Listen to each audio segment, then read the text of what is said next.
ઘરમાં પાલ્યા તાલ્યા, અમારા ઘરમાં તીરકામતા ભાલ્યા, અમારા ઘરમાં જે અમે ધાર્યા મૂક્યા છે એ કોઈ શણગાર માટે નથી મૂક્યા. આવનારા દિવસોમાં જરૂર પડશે એ લઈને પણ આ રસ્તા પર અમે ઉતરીશું. આજે મેં છોટુ દાદાને યાદ કરું છું.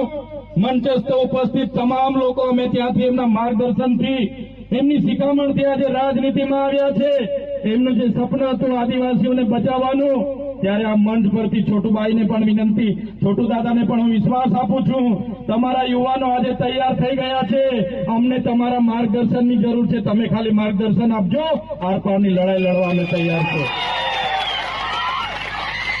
અમે તમારા વાળી બી કરવા તૈયાર છે. બસ તમારો સહકાર અને માર્ગદર્શન જોઈએ.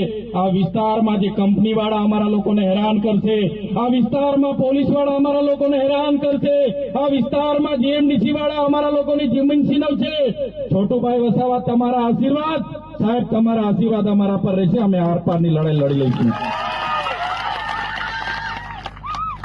ત્યારે યુવાનો, છોટુભાઈ વસાવા એમની આખી ઉંમર આપણા માટે લડ્યા છે. હવે આપણો વારો છે.